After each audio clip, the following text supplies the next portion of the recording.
It's October 26th, 1995. The survivor being interviewed is Sam Lipman. The interviewer is Benjamin Weiner. We're in New York, in the United States of America, and the interview will be conducted in English.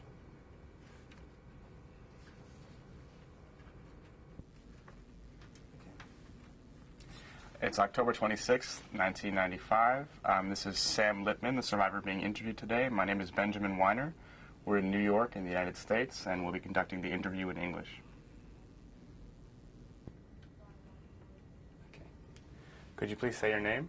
My name is Samuel Lipman, and in Hebrew it's called Shmuel Simcha, I'm called. And what was your father's name? My father's name was Osher Zelig. And your mother's name? My mother's name was Reisel. And what was her maiden name? Weisbrot. And when were you born? I was born September 6, 1926, in a town called Košice, Poland. Did you live in Košice for very long?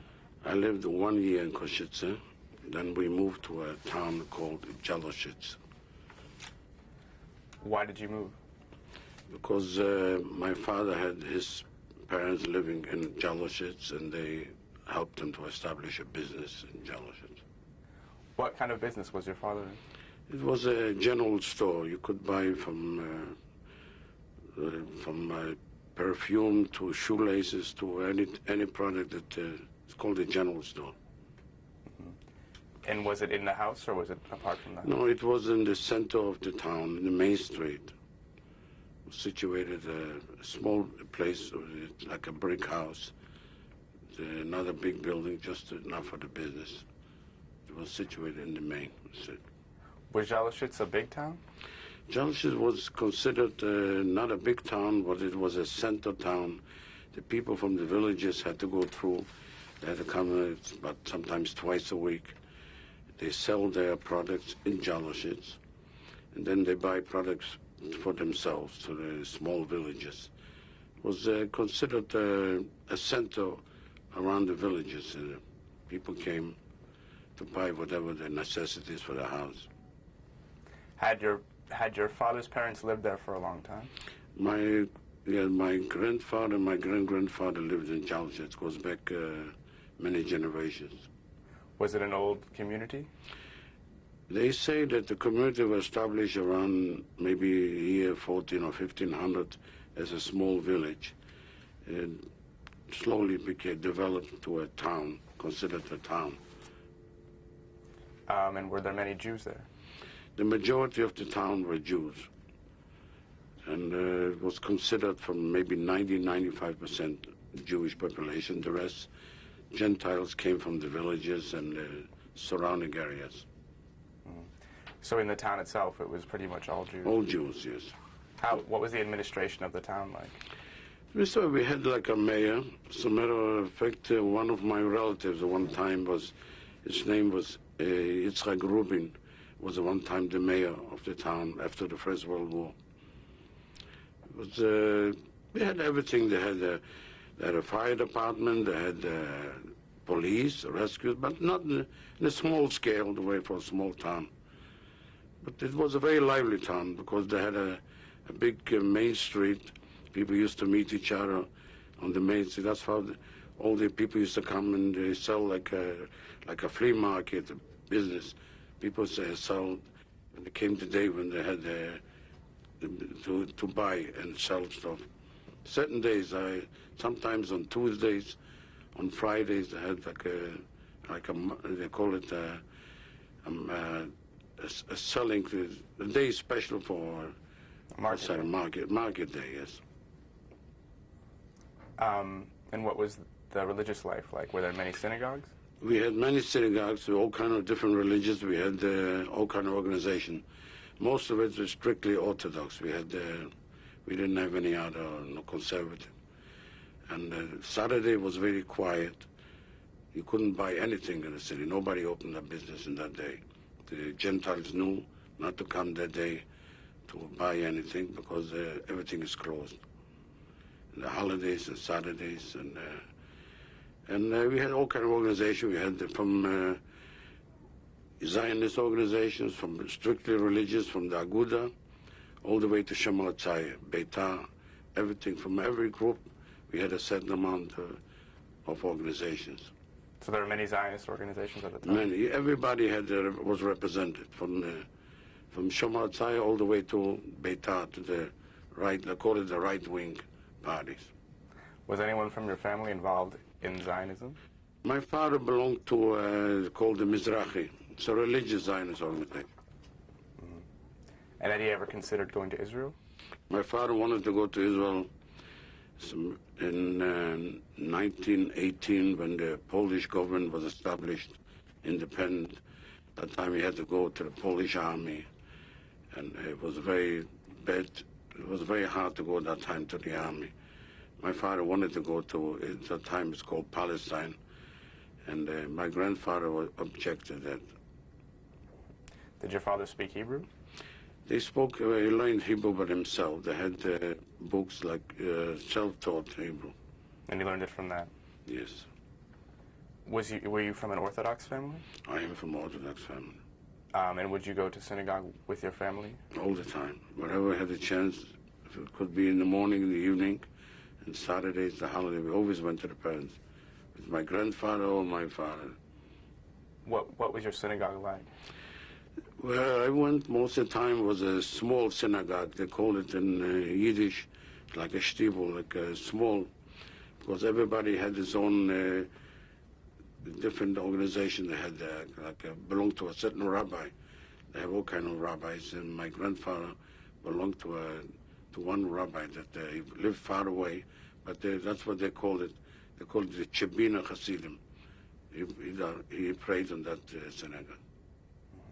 And I used to go with my grandfather and my father too. What do you remember from those times? I remember very well. I used to sing in the choir. I liked to sing all the time.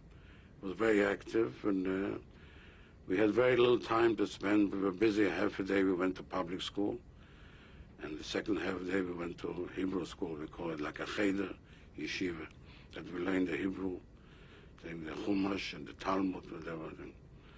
But we lived only in that town till I was about 8 years old. So in that town you went to a public school in the morning, school, and then a cheder in the I think it was about the third grade of public school. And then we moved to a big city called Krakow. In Jalushitz, was the public school attended only by Jews? The public school was attended by everybody. It was a general public school. You had to go to school. They spoke Polish, and also we had to sit. We were not allowed to put anything on our head because this was the law of the country. Wherever. As a matter of fact, in Poland, if you went to a post office or any administration, magistrate, you had to take off your hat, even if you're religious. This was the law of the country. How do you think the law of the country treated Jews at the time? Well, we had problems. In Poland, we had about 10% of the general population in Poland was about 35 million. About 3.5 million were Jews. In the big city, you could see it more because they were surrounded by certain sections, like Krakow. We had a Jewish section, we know that's called the Kazimierz, the Kozmark, they call it now. In the Jaws, you didn't have to see it because wherever you turn was mostly Jews, than 90%, or you could see the Jews were more seen. In the outskirts of Jalushitz, mostly villages, Gentiles lived in the villages. Did you experience any anti-Semitism growing up in Jalushitz? Well, once in a while they used to make fun. The Jews called names. But in Jalushitz especially, we weren't afraid in Jalushitz because we felt it. We were the majority there. You felt a strong community of Jews? Yes, it was very closely recognized. You weren't afraid to go out at night by yourself. As a matter of fact, we used to come home from school, and this time of the year, especially in winter time when it get dark, we used to come home from school. We weren't afraid anybody is going to hit us or bother us because we were together. We used to go together in groups. We felt more jealous. We felt. I am not sure other towns, but especially in challenges, we felt pretty secure. We weren't afraid. Which did you prefer, the public school or the cheder? And the cheder, You felt at home. The public school we went because we had to attend, you had to learn, but you felt better among your own cheder. How many students were you in cheder with? We used to have cheder, some of them were 15, 20 kids, sometimes even, all depends what grade you were. The higher grade you had already more, 30 and 40 kids sometimes. Were there enough books for everyone to study? We had enough books, yes. Whoever couldn't afford to buy a book, they used to arrange the other people, they used to give them books, that everybody should be able to have his own book and study. And you studied Torah and you studied Talmud? Talmud, yes. And what else did you study? We learned, we studied also Yiddish to read and write, to know how to read a newspaper or journal in Yiddish, we understood. Were there newspapers in Jalushitz? They didn't print in Jalushitz. They used to bring it from bigger cities, that they used to have Jewish newspapers weekly, and we used to bring it in from other towns. Newspapers in Yiddish? Yes. And what kind of stories would they report? Well, they were told mostly the news, what's going on, about what's going on in Poland, what's going on in other countries, and general news, what was in Israel, what's going on that time. Palestine, the disturbances. In the 30s, that time, we heard what's going on from 1933 to 36. There was a lot of, so every general, we knew about the news, what's going on in the world. So you would hear, in Poland, you would hear about news of Jews in other countries in Europe and other places in the world? What's going on in Germany at that time. We had a pretty good idea of what was going on in the world. Mm-hmm. We didn't have that time, the radio wasn't popular. Some people had radios. Other news you only could find out from the radio, but in the paper, the newspapers, we had enough knowledge to know what's going on. Pretty good idea. Did your father talk politics at all in the home? We talked about what's going on with the time in Germany, disturbance. Some German Jews had to go out from the country when Hitler came to power.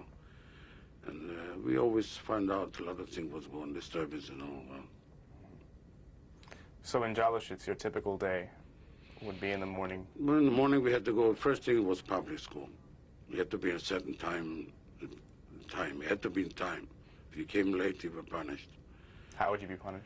They used to put in the corner, and some of them, they had even took we used to get hit on the hand. They had a special, like a leather whip. We were actually, we had like, this was a common way. And these were Gentile teachers? Gentile teachers, yes, in Jalushitz, yeah. And then what would happen after coming to school? And after we came to school, or from coming home from school, we had a short intermission. We had maybe a bite, a whole eat, and then we went to Hebrew school called the Cheder, and then we studied till late at night.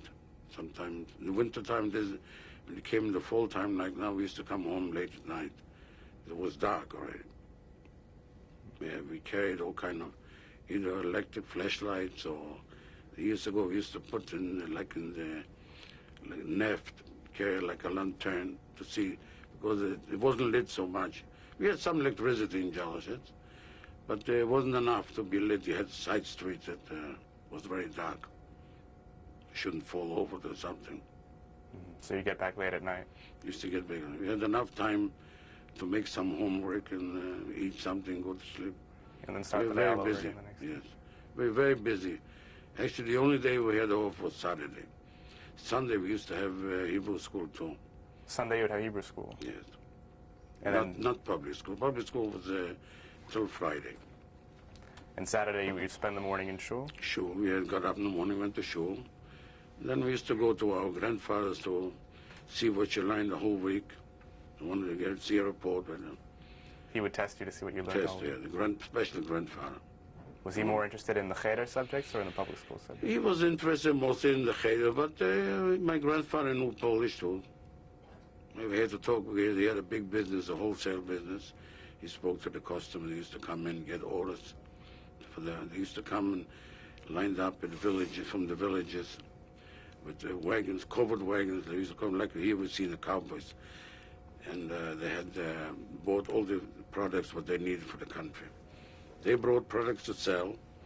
They sold it in the market. And then they brought it to, then they had the money to buy the products what they needed for the villages. Mm-hmm. And what did your mother do? Well, my mother in that time, my mother was helping out my father in the business. We had a smaller, our store was small. My grandfather had a wholesale. We had a retail store. Could buy everything the person needed, from coffee, sugar, and spices.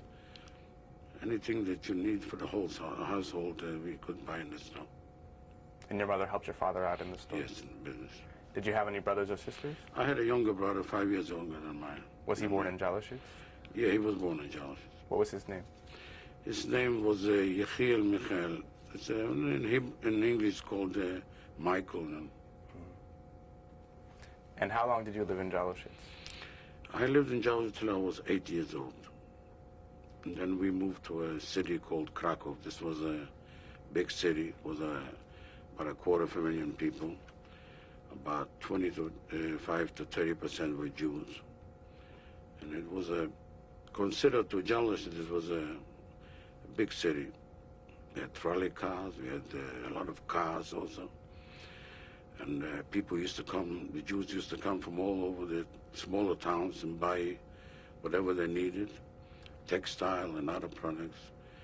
And not only the Jews, there were other people coming, the Gentiles too. It was a very, very vivacious, lively city. It was always busy, day and night. Some streets even looked like the center of downtown Manhattan. You had the writings and you could see the news, flashing the news coming through. It was very lively. It had a lot of lights at night. The city, you could, the only thing in this city, you had to be home by 9:30. It was the law of the city. They used to close up the main gate. And if you didn't have a key, like a pass to go through, you had to ring the bell, and the super used to come out, and you had to pay him for to let you in. 9:30 was the time everybody had to be home. That's how it, especially Krakow was like this. Why did your family move from Jalashits to Krakow? In the 1930s, the crisis, people didn't work. A lot of people used to take on the book, they didn't pay. So, and my father had a brother in Krakow, a younger brother, and he was well established, so he told him to come over. He'll find some employment for my father and my mother too. What kind of employment did they find? My father worked for a concern. They used to make all kind of cardboard boxes, paper boxes for packing, a smaller one for jewelry, for drugstores, all kind of packages that had to be made to pack. So he worked for this company. And my mother worked in a place that my aunt, my uncle's wife, she was a director in the company that made buttons, factory, the large factory. My mother was employed. She worked in the button factory. Yes. What did you think of the big city as a child of 8 years old? To me, I came from a small town. I never saw a big city. It made a big impression on me. So you had to be careful how to cross the street. You had trolley cars, you had cars, trucks, buses. You had to be very careful. Smaller town, mostly was horse and buggy. Very seldom we saw a car in Jalashits. We used to pass by, but it wasn't established enough. The roads, the highways weren't fixed, because if a car would go in a rainy day, it really get stuck. It didn't have the highways.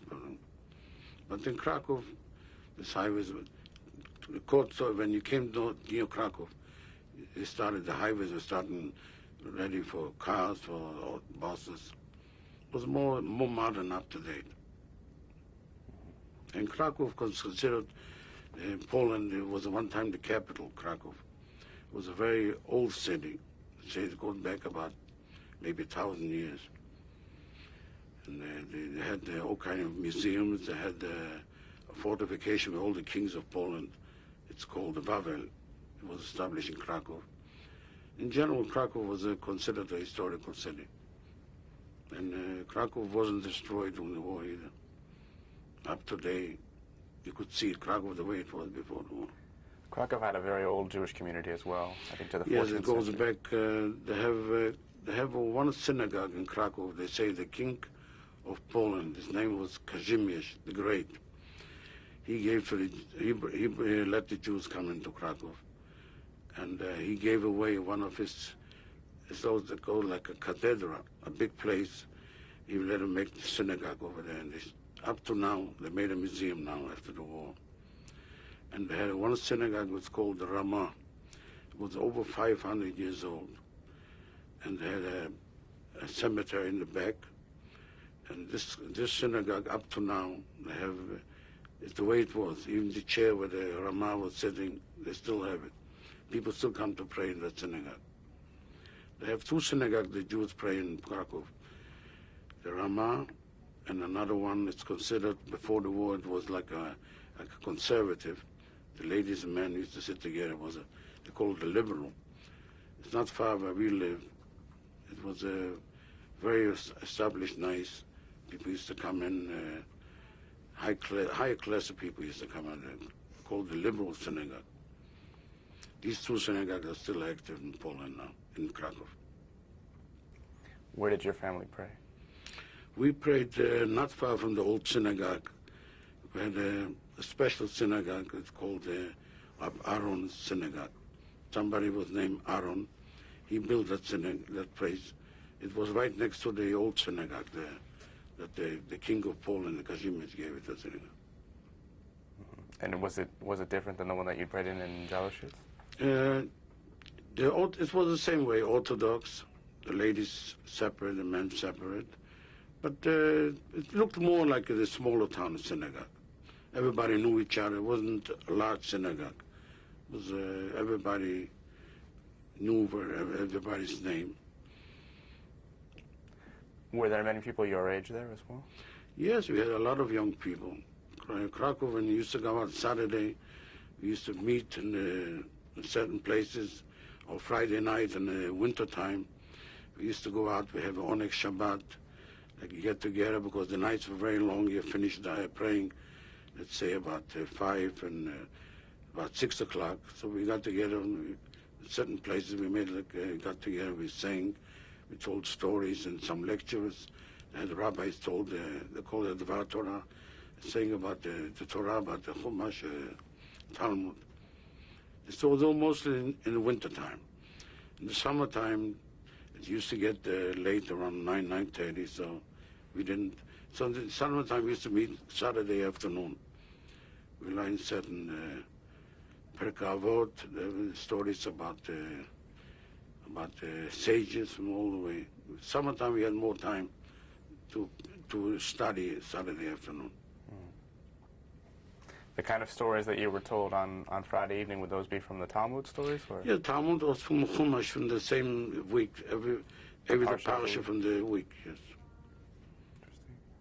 And what was your schooling like during the week? Was it still the same public school in the morning and in the afternoon? In Krakow, we had already established in the same place. We didn't have to go to public school separate.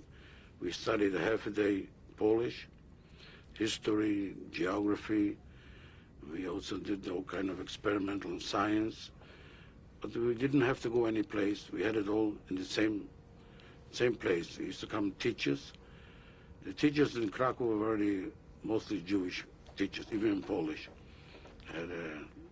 We learned a half a day Polish, and the second half a day we learned Talmud and Chumash and any other study, Tanakh. What kind of subjects interested you? What were your favorite subjects? I liked Tanakh, history about Israel, and in general, the Jewish studies, what goes back ancient. Yet we had a variety of, while we were going older, we had a certain amount we studied Talmud. Chumash was also a certain time we studied Chumash. And the rest we studied Tanakh and history about Israel, ancient history, it goes back. Were you interested in Zionism as well?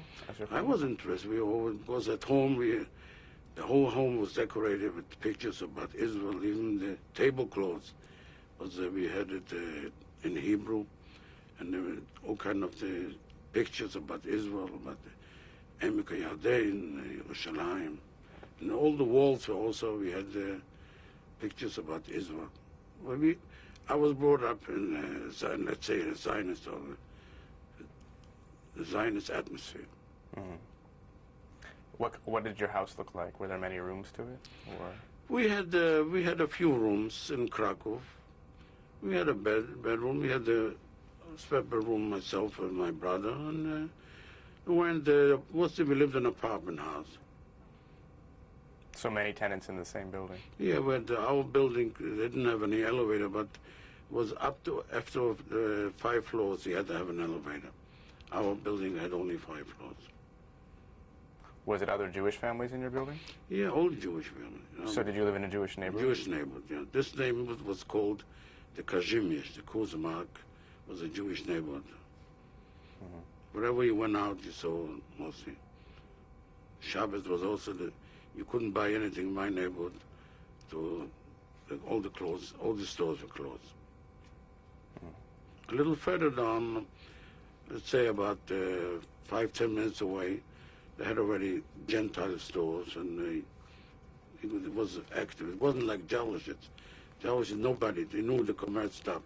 Krakow was a city where the trolley cars were going on, buses were going. It was a big city, the commerce. But the Jewish neighborhood, you could see Saturday and the holidays, you could recognize right away. That's a Jewish neighborhood.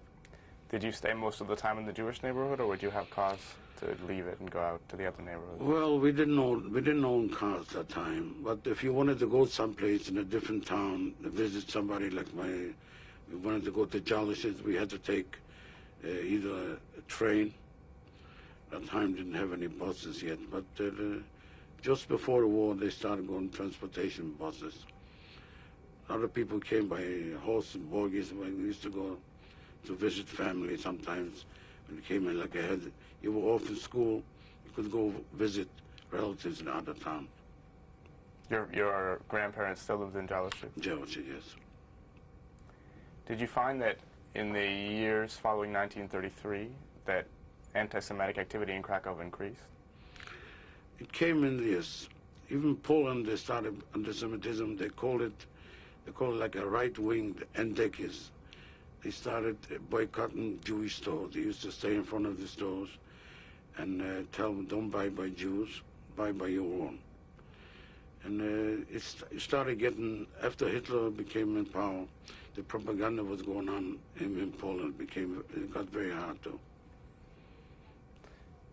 Did you hear information in the Jewish papers about Hitler's rise in Germany? Yes, we knew about it. We read in the paper what was going on in Germany. Some Jews had to go out from Germany. And in 1938, they sent out the Jews that came once from Poland. They surrounded them and they put them by the border, Polish border in Germany. And the Jews were right stationed outside, didn't have no place to go in, open field. And eventually Poland didn't want to let them in, but eventually Poland let them in. I remember one time, it was on a Saturday. They came in, it was already the afternoon. We went to the synagogue just to pray the prayers what goes in the afternoon, Mincha and Mariv. Somebody came in and says, they just got an order to bake bread because we had a bakery around the corner. His name was Bagel. That was the name, the second name. That you have to bake bread. The Jews are right by the border. They have nothing to eat. They're starving. So the rabbinate gave an order to open the bakery. We have to start baking bread because they were starving by the border there. And the place was Bonshin, right by the border between Germany and Poland. Eventually they let them in. Some people had relatives, they wrote to relatives. They started letting in some people that they're from Germany. This was, I think it was 1938.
We were just beginning to discuss the period of time following 1933 when things began to get more and more tense for Jews in Europe. You had told me a little bit about, talking about the refugees that came over from Poland. From Germany. From Germany. Yeah, they had Polish Jews that they used to live in Germany. They weren't citizens, so the Germans right away, the first one on the list, they wanted to repatriate it to Poland. They figured they're not citizens. That's how it started, little by little. First, the Polish Jews, as then people came from other countries, they used to send them home.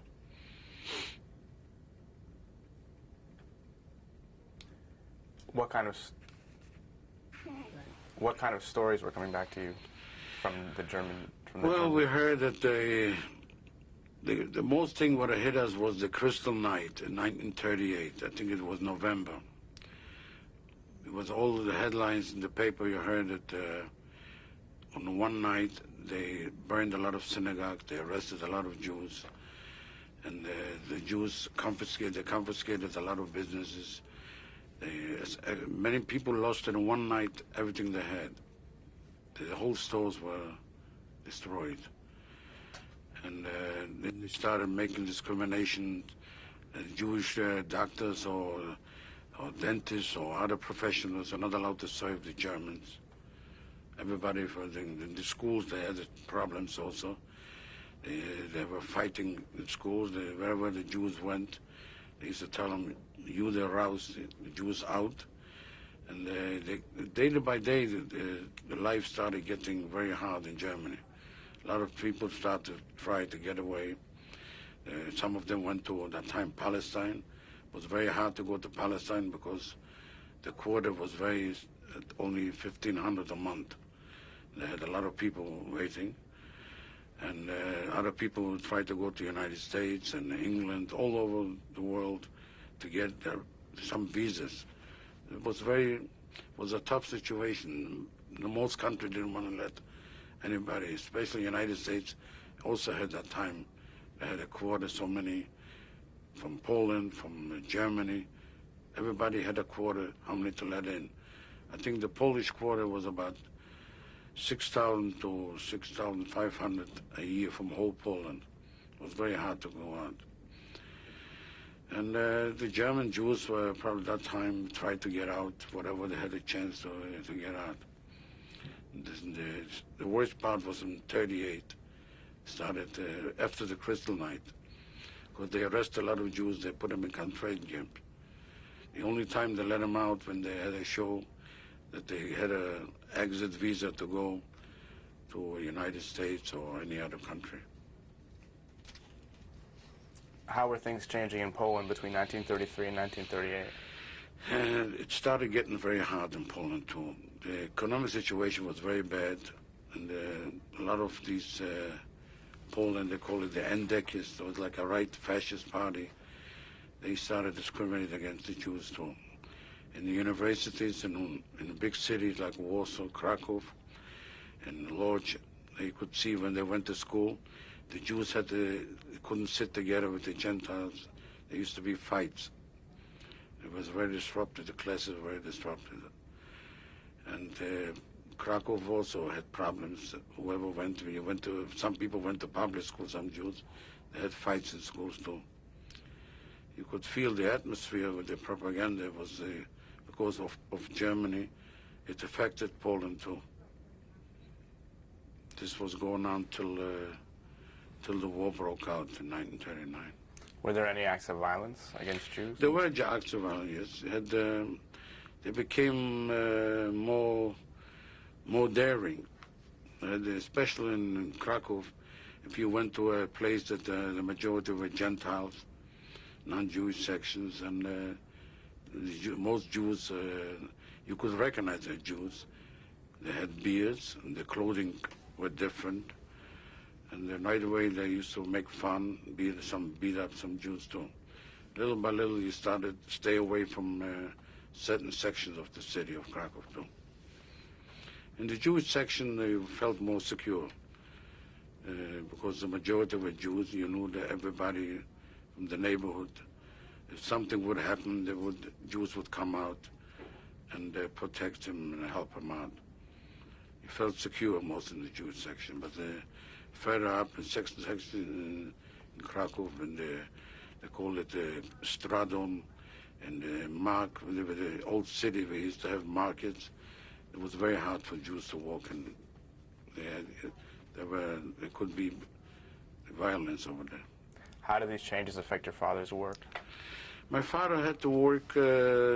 He worked in a place that wasn't the Jewish section. It was very hard. He had to be very careful. It was getting day by day got worse situation. People were afraid to go in certain sections of the city. Did you ever experience anything directly? I didn't feel anything, but once in a while, when you used to have maybe young boys, they used to go and make fun, call you all kind of names with Jews. But we were more secure, and we always went by groups. Of course, if you went alone at night, you could get hit from some Gentile. If you want to make fun of you, you go through. In Krakow, we had a lot of parks, and if you go through a park at night, and you are alone, and you could be, if you had the Gentile kids, they could beat you up. But mostly we tried to stay away. As I said before, 9:30, everybody had to be home. It was like the whole city was very few people, unless you had your key to go into your building. You couldn't go in unless you rang the bell by the super. Do you think that your parents were frightened of what was going on? We were frightened, of course. We had to make sure that don't go in certain places, and we stood mostly within our neighborhood, not to go to any other neighborhood. Did they think about leaving? We thought about leaving, and before we went to Krakow, we had some relatives. They said they might give us a visa to Uruguay. And nothing came out from Uruguay because there was too many people. And they also had a quota you couldn't go to Latin America, Uruguay, Argentina. Everybody was very strict. You had to have somebody to help you out to get the visas. All countries had laws of and quotas to come in. Did you still go to the same place for shul and for cheder? It was the same place. It was not far from where we lived. We used to walk a few blocks, and we were over there. I didn't have to use any public transportation to go to yeshiva, to school. And did you have any plans for what you wanted to do in the future? I was too young at that time to plan. When the war broke out, I was exactly 13 years old. As a matter of fact, the day when the Germans came in, I became bar mitzvah. So we didn't have any plan to what we're going to be when you get older. Mm-hmm. What do you remember from that day? What day was it when you were bar mitzvah and the Germans came in? Bar mitzvah? It was September 6th. Was the date of bar mitzvah. In 39. 39 Germans came in. 2 weeks before that, my father was mobilized in the Polish army, middle of August. The war broke out September 1st, So since then, a night before the war broke out, I still saw my father. He was stationed in Krakow. He came to see us. And in the morning, we bombed September 1st. They started bombing Krakow, all over Poland, at one time. And later on, I found out my father was sent out with the soldiers away from Krakow. They went close to Ukraine, near Ukraine, like Poland was. Near the border, this was Oleshes. There was a front over there. They were watching the Germans. Then the Russian army came in. Poland was divided in two in the beginning of the war. Russia took a part of Poland. It was closer to Ukraine. And Germans took the other part. They had an agreement which part to take. We didn't know. And the agreement was just about before the war in 1939. They divided Poland in two parts. So the Germans came in September 6, 1939. To Krakow. And how did your life change from that day? It was a very bad situation. First of all, they had certain times you're not allowed to go out in the streets. As soon as the Germans came in, they had rules that showed that this and this time, like for instance in the morning, people had to stay in the line to buy bread. We were right in the corner where was a bakery. His name was Bagel. You're not allowed to go out from a certain time. Let's say 5 o'clock in the morning, people were allowed to go on the street. It was like they closed up from a certain time at night till that night. Nobody was supposed to go out. If anybody was found, they could be shot. And I used to get up very early in the morning. I was the first one. As soon as I could go out, I used to stay in the line to buy bread, because if you didn't come in time, there was a shortage. Whoever was on the end of the line couldn't get anything. So in the beginning, I was pretty lucky. I was one of the first ones to be in the line to buy bread. Later on, everything became rationed. From bread to sugar, you got carts, so many, per family, you had to register how many people in the home. Each person had a certain amount of rationing. Food was very scarce? Very scarce, because Krakow you had to bring in from the villages. And that time to bring in the village, the Germans used to check all these people used to come in wagons, horses and buggy from the villages that wanted to sell their proviant. The Germans checked them. Sometimes they confiscated their food too. But in order to bring into the big city, it was very hard. Did the Germans make regulations against the Jews? Yes, we had regulations. They started making the public transportations like the trolley cars. The Jews, they put like a line in between, half for Gentiles, the lower part for the Jews. And then they used to take people from the trolley cars, grab them, take them out to work. Right in the beginning when the Germans came in, this was just about Rosh Hashanah time. And we couldn't go to synagogue. We had to make like a little minyan in the same building. We had a big building. We used to, in one room, and then the people used to hear that the Germans are rounding up the Jews for work. And we had to stop, and everybody used to hide, put like a closet in front of a certain door, and had to be quiet, because they knocked at the door. They asked mostly for the men to come out to work. Whoever they grabbed, they took them out to work. Were you ever grabbed for work? I was grabbed many times, but later on, you had to register every person in the house. Even young boys, 12 to 18-year-old, had to be registered. They took out for cleaning the streets, for in the wintertime, for cleaning the snow. Wherever work we had to be done. The day of my bar mitzvah, I couldn't even go to synagogue. We had to make a minyan in the same building.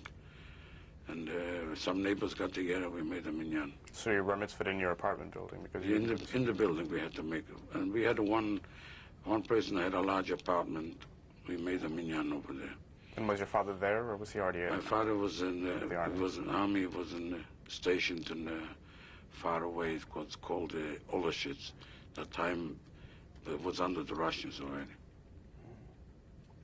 And the Germans began to patrol the streets now? Yeah, they were patrolling the street. They were very strict. You were not allowed to go out in time when they said nobody, no civilians would be only patrolling the street. And were they violent? They were violent. If they caught somebody after that, it could be shot immediately. Very strict. Everybody knew what time you had to be home. As soon as it got dark, they said a certain amount of time. If a person had to go someplace, he had to go very fast. Otherwise, if we got stuck in the street, could never make it home. Were you ever almost caught by a patrol out late or anything like that? No, I tried to be in time all the time because I was too young that time. And we knew that it would be very hard once you get caught. You could be sent away someplace to work. You were not allowed to, where you're going to end up someplace. But we knew we had a card. They had registered every family.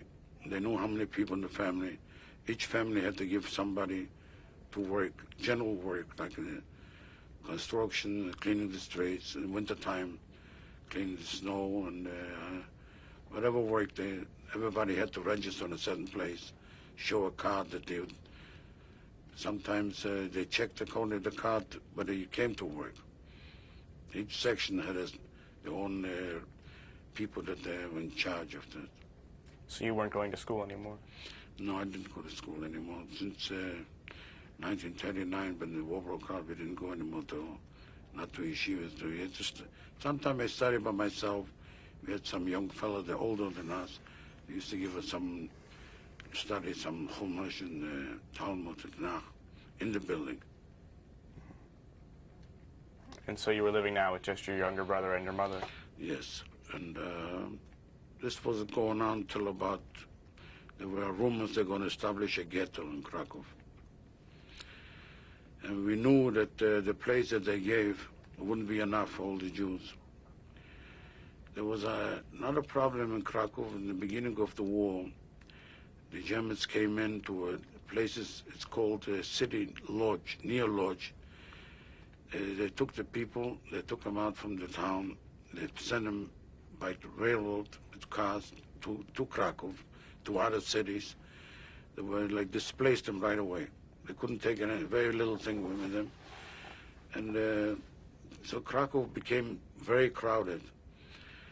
People didn't have where to live. We used to give away places, the schools, the yeshiva, the synagogue. They should be able to go in to where to live, otherwise they were in the street. People used to have pity on them, cook some meals and bring them in to help them out. This was towns closer to the border with like Germany, near Lodz. They made it, Lodz, they made it like annexed them more to like the Germany. They called it Lipman. They tried to Germanize certain cities. And all the Jews that live in a certain town, they send them to big cities like Krakow and Warsaw, other places. So the cities like Krakow, they had more Jews. We knew that time there wouldn't be enough room for all the people. So I had a grandfather in Jalositz. I went to Jalositz. My mother went to another brother in a town called Wolborn.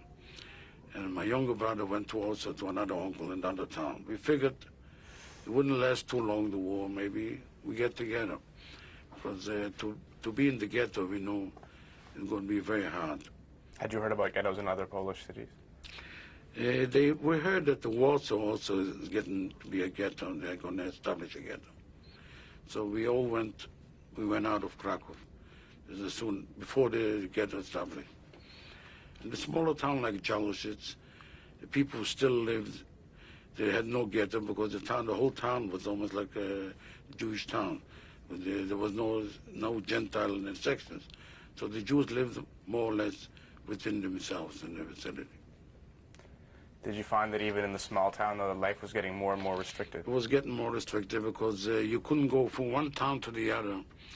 You had to have a permit from the Germans, and that you're allowed to go. The reason why you go to another town, whether you're going to see people or you're going to buy something, you have to have if they caught somebody on the train without a permit, they could arrest them and send them away. You never know where to come back. So it became a town, from one town to the other, you became like cut off. We still had we had the post, you could go to mail, you could send letters, but it became strict. You had to have a special permit to leave the town. Had a control and everything. What year was this now? Was it 1940, 41? This started already in 40, 41, and 42 started getting harder yet. Because It was after the war, when the war broke out in 1941 between Germany and Russia. Then they went into Ukraine, where the Jews lived. That's why my father was killed in 1941. And in June, when the war broke out, they came in to a town called, my father was at the time Zhezhane. And the Ukrainians, they made a pogrom. They were collaborating together with the Germans.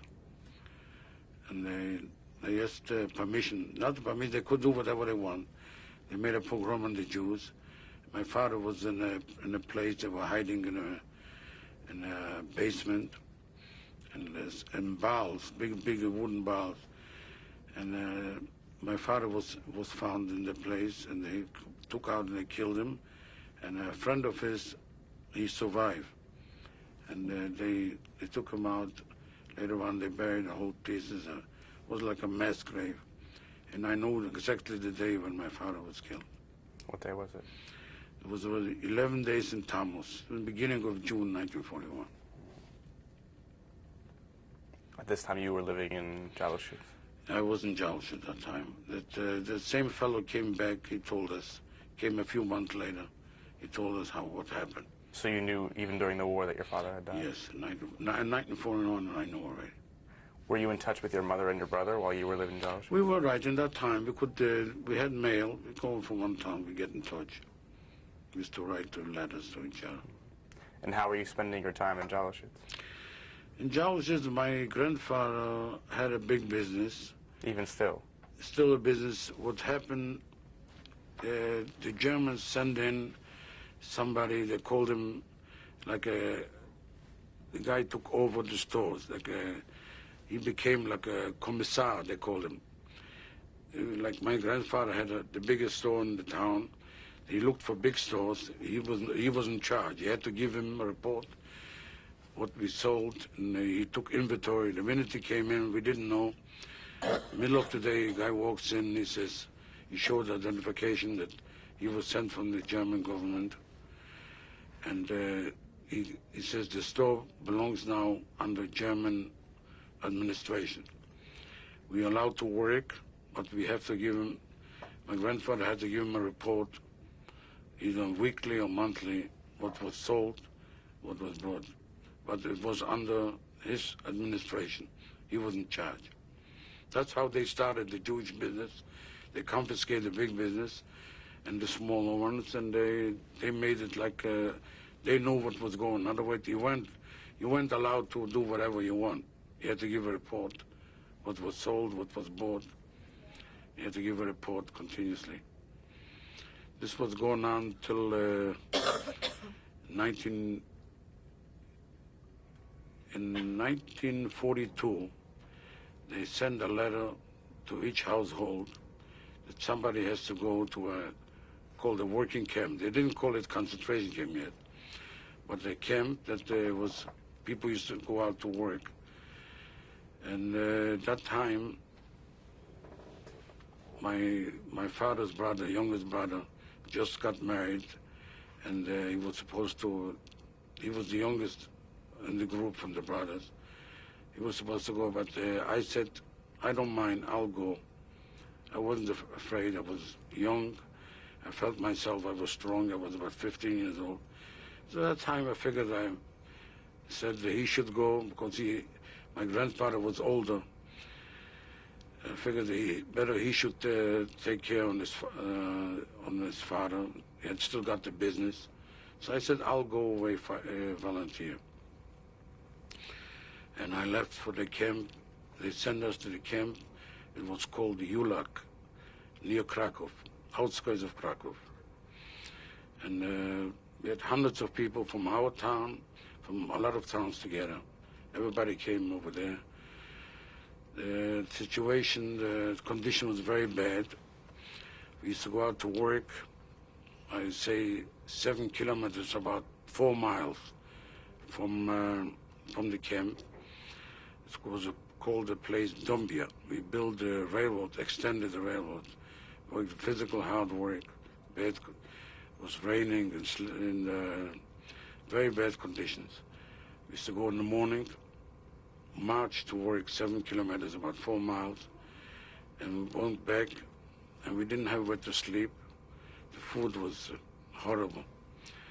We were lucky that my grandfather gave me some money, and we had some money. That time they didn't check us the clothes. They didn't take away. We had civilian clothes, what we bought from home. I still had some money. I could go out where we worked. We could buy some bread from Polish civilians. And that's how we lived. Until we came home at night. It was very late. Everybody was standing in the line to get some soup, something. It was very bad. The food was very, very bad. And we didn't have where to sleep. We used to sleep on the floor, in barracks. Didn't have any beds. Hundreds of people in one barrack. We came home with wet clothes, and that's how we didn't have places, sanitary conditions to wash yourself. After 10 weeks I was in this camp. We still had contact with them. I used to write letters to my grandfather, to my mother. And we got together.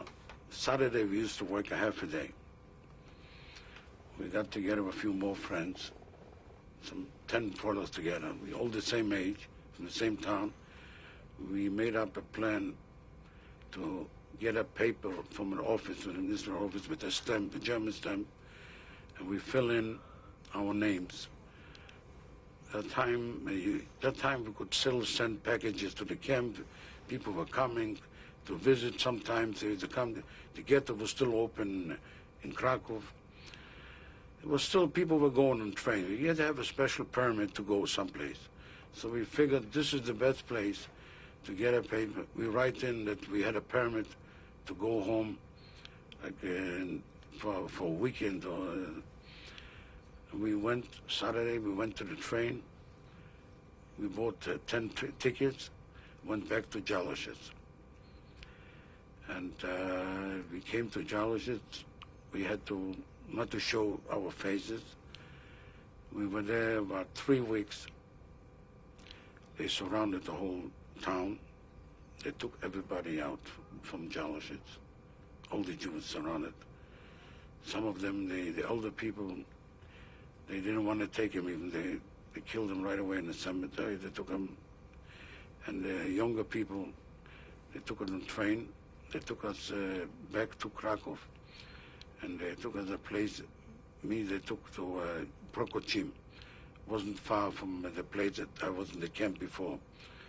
The other camp was Yulak, and this was called Prokochim. And we used to go out to work every day, different places, also whatever thing, construction, highways, railroad. We used to go from that place. One time we arrived, it was the time on the holidays, was Rosh Hashanah, Erev Yom Kippur.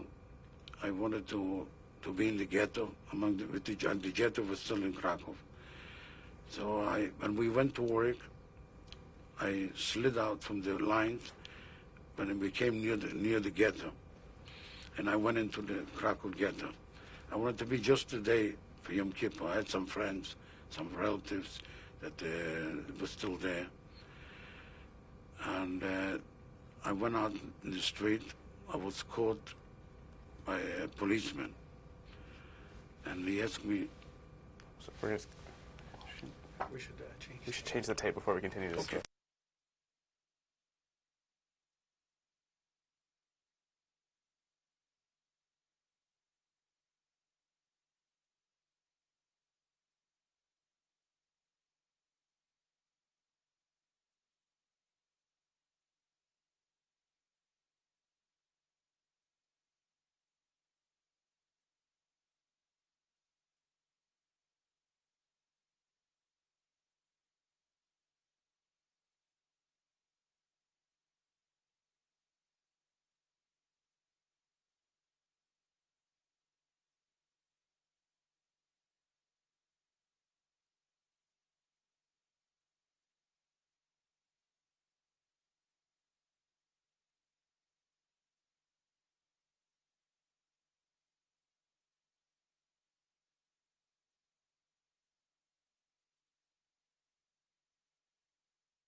interview with Sam Lipman. You're telling us about the conflict between the Jewish brigade and the commandant of the camp. We heard that tikva playing, and they had loudspeakers in the middle of the camp. And it says, oh, some Jewish brigade came from Palestinian, by the time Palestinian. And they were talking to the commandant of the camp, his name was Levy, that they should let the Jews go if they want to go to Palestine. Let them go to Palestine. They were stationed in Italy, the Jewish brigade. So the commandant of the camp said he has orders.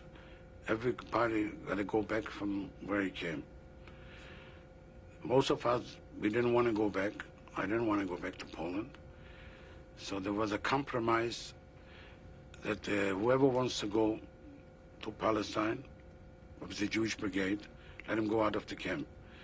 That time, each person that went back to the country, they used to give him packages with food, with clothing, to go back. With us, they didn't give anything.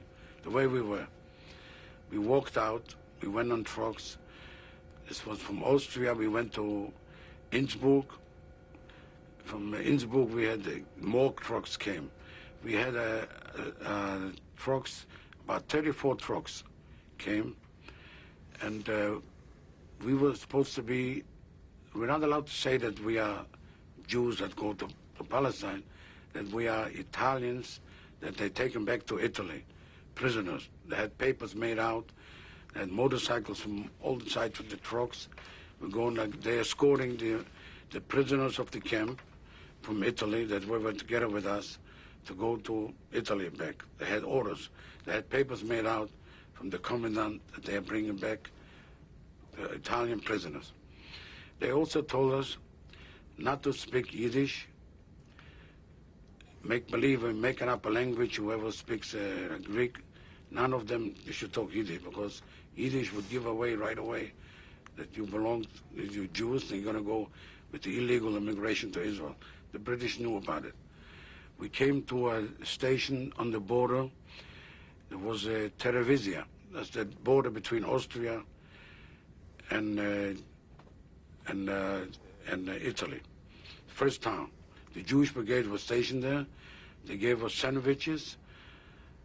As a matter of fact, somebody came over to me. He ran away from Jalushitz during the war. He joined the Jewish brigade.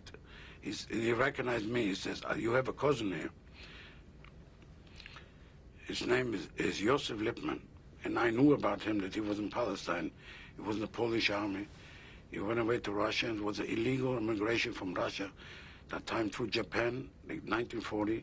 He was already in Palestine. I knew that he went away. He was also in the Jewish brigade. I started asking every soldier, you know Yosef. And later on, I found out he was sent to Holland. The Jewish brigade, some of them were sent to Holland.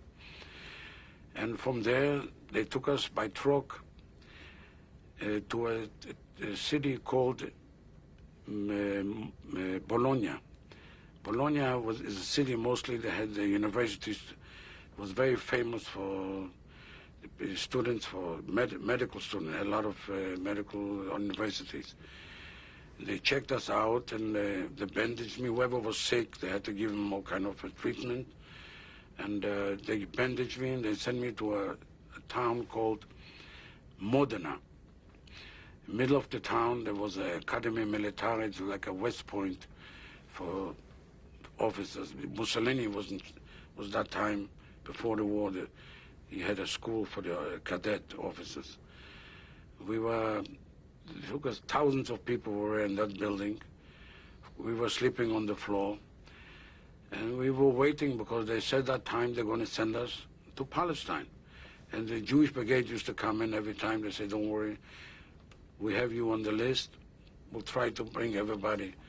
Of course, that time you couldn't come in. Only certain people could leave.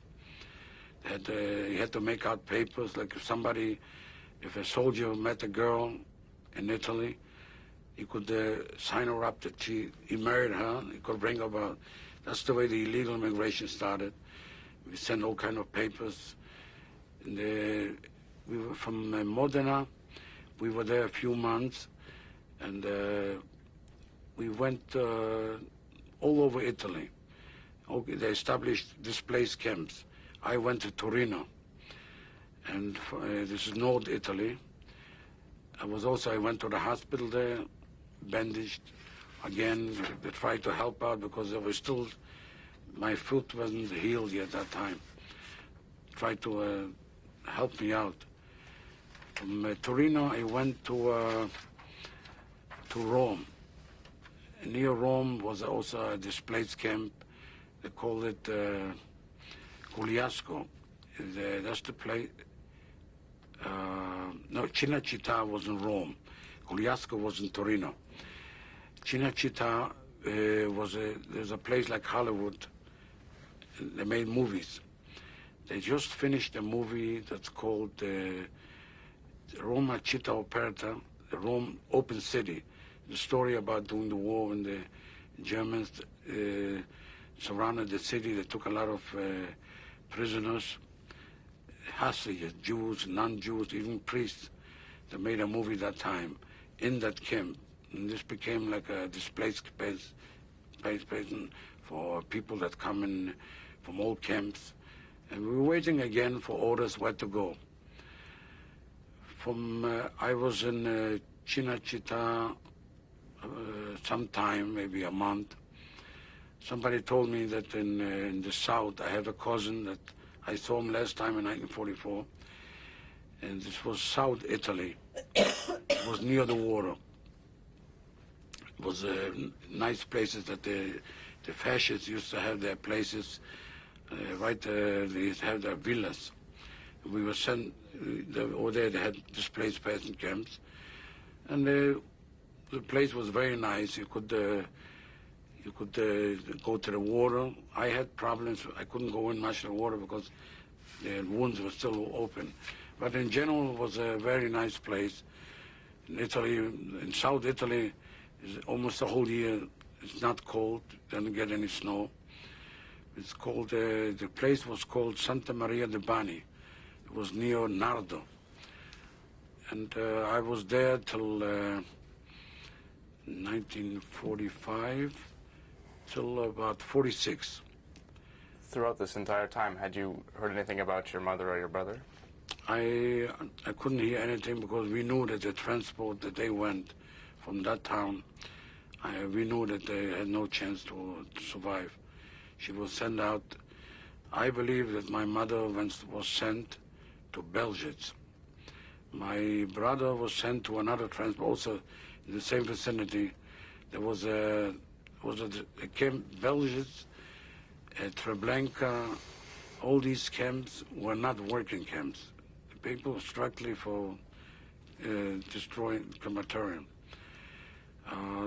After war, I found out that when she went away. But I knew they had no chance. My brother was too young that time. He was 5 years younger than I am. We were in that camp in South Italy. The fascists started demanding back their villas. They gave us an order, we have to leave, otherwise they're going to harm us, they're going to throw us out with force. And later on, everybody started registering where you can go. I registered, I found out I have my aunt, my mother's sister in America. Somebody put an ad in the paper to forward that in this family, born in this town, from the home, this is the second name I put. Somebody told my aunt that it was an ad in the paper. And I started getting a package at that time from America and the letters that my aunt lives in New York. And we were sent to a camp near Bari. It's called a transit camp. Whoever had to go away in places. So little by little, people started getting visas to go in other countries. Some people were going on the illegal immigration to Palestine. They would send them to Cyprus. And some of them, I had a affidavit to go to America from my aunt. We were waiting in that camp till May 1947, We got from the consulate to come. We registered the consulate. We have affidavit. They sent the first group from Italy, people, the young fellows that they weren't 21 years old. In other words, there was a special quarter. They called it the President's Quarter. Truman gave an order.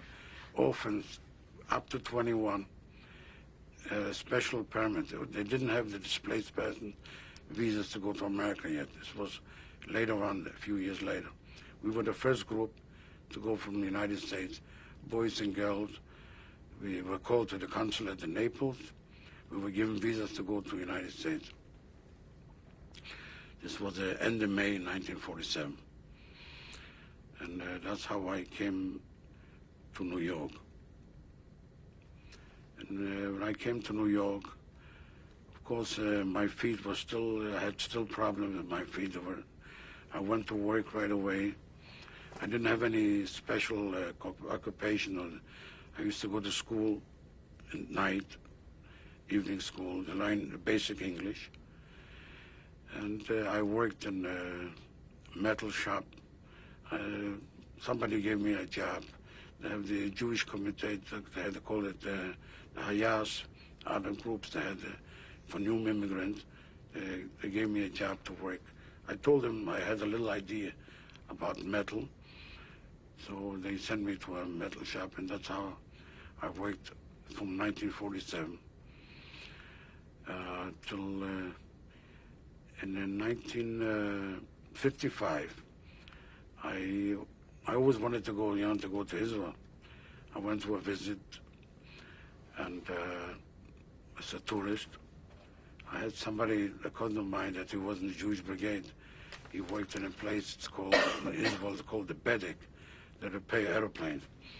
In 1955, they started repairing airplanes and selling to other countries. At the time, I think it was Burma. They bought all the airplanes, they redone it in Bedek, near Lud. And I wanted to work in this place. My cousin tried to get me into the place. I made one test, but in some way I couldn't make it. And I was, for a few months, and I was about 6 months already, trying to get all kind of employment. I wanted to stay in Israel. They told me Amco, they had a factory that to make refrigerators. Till one time I met someone introduced me to my wife, a neighbor of my cousin to my wife's family, and I got married in Israel. What's your wife's name? Margaret. In Hebrew, it's Margaret. So in 1955, in November 30th, 1955, I got married in Israel, and I went back to the United States because I couldn't get the job in the Bedek in Lod. And I made out papers for my wife to come. That time you couldn't bring along anybody. You had to wait to make out papers to, again, affidavit to bring my wife to the United States.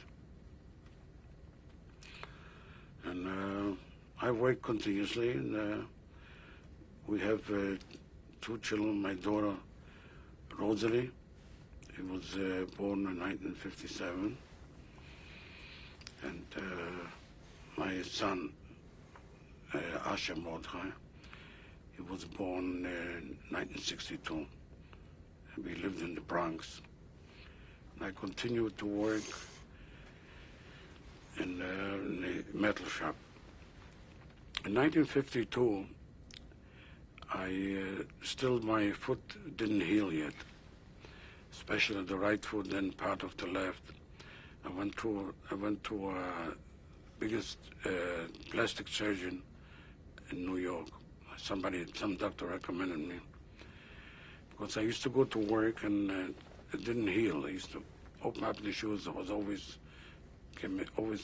had all kind of mucus coming out. So he never did an operation on the frostbite. He said, I'll try. He was a plastic surgeon for eyes, ears, and all kind of establishing all kind of ears and throat. He was a surgeon for burns. He he took me to the hospital, and it was in the Bronx that time. He made a plastic surgery, took off parts from my foot here. I was 2 weeks covered up with like a chicken coop wire. I couldn't move it either way. And we didn't know how it's going to come out because it was already more than 5 years. It didn't heal right. Because for so many years, for neglecting it right in the wartime when they cut off, they didn't have the equipment to make plastic surgery. And it came out, he opened everything, he saw, he says, I think we did a good job. At that time it was still raw. And little by little, it started healing better. It was quite a while I was out of work. About a few months later, in the United States was the War of Korea established. And the American GIs, the Marines, evacuated from near the Yellow River. They were marched by foot. They couldn't walk by trucks. It was cold that time. That also frostbite. And nobody at that time had any experience with plastic surgery on frostbite. They sent out to all the doctors, plastic surgery, if anybody had an idea. So that one time they called me down to the doctor, and there were big generals from Washington, from the Marines, from every branch of the Army, the Navy, Marines. And they looked at my foot and they saw the pictures the way it was before, and they told them the whole story. And they saw since then a lot of the GIs were saved through this plastic surgery. A lot of Marines were. They said that time a few divisions of Marines were first on the march on the way. So in other words, I was actually helping out the American Marines to heal. I was like an experiment for the Marines, for the Army, for whoever had frostbite. And I was working like this. It was very hard because I was standing. My job required to stand on your feet. No employee ever knew that I had no toes because it was metal work is a very dangerous job. You carry metal. You work with metal. You work with machinery. And my feet used to hurt me all the time. And in 1986, I couldn't work anymore. My back was bothering me a lot. I couldn't stand on my feet. And I went to all kind of doctors, orthopedics. They all said I couldn't do any more to work. And Social Security granted me already a pension, early pension for disability. That's how I stopped working in 1986. And from then I'm retired. You were telling me you've done a lot of reading about the Holocaust. I read many books. As a matter of fact, Shimon Wiesenthal, that he was liberated the same camp in Mauthausen. I didn't know him that time. The camp was so big that time. He used to bring in people from all over the world.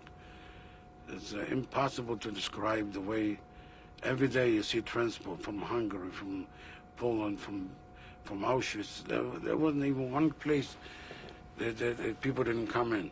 It was a really international gathering in Mauthausen. Last summer, they had a gathering, 50th anniversary. Some people went to Mauthausen from all over the world, and I have a friend of mine, he went over there. They had a gathering from 50 years, came to a big ceremony. People came from the government, the Austrian government, and people that laying wreaths for the people that died in the camp. The camp is still now. It's a museum. People come to visit from all countries. It's called Mauthausen. It's situated not far from Graz, Austria. It became a museum.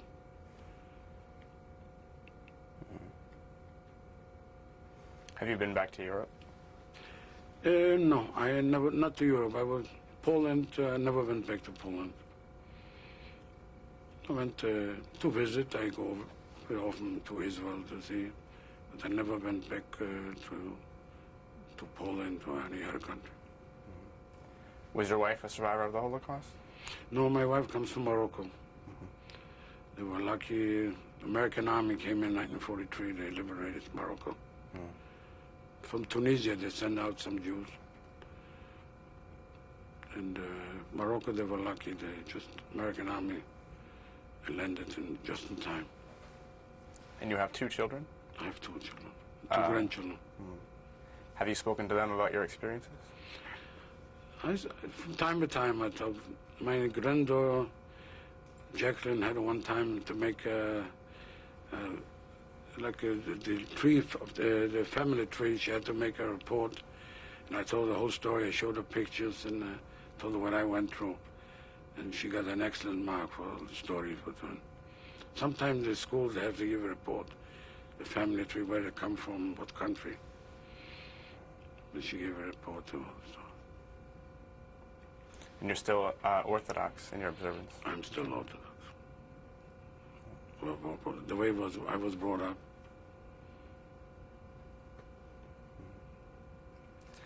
Well, thank you very much for speaking and telling your story. Thank you for giving me the chance to tell the story. I was wondering now if there's anything that you'd like to add before we finish. Well, to add is, I would like to thank Mr. Steven Spielberg for making that film. People get an idea, a little bit idea of what's going on in Ploshov, in that camp. It's impossible to describe. I had personal experience many times with Get, very close. One time they killed a friend of mine right next to me. He didn't like the way he was working. He used to observe the way people were working. And Schindler's List, he showed you one time he came into the machine shop. He saw the guy was making hinges. He took a look at his watch and says, "How long were you working?" He says, "It's already 3 o'clock in the afternoon." I think that's what he said. "That's all you got?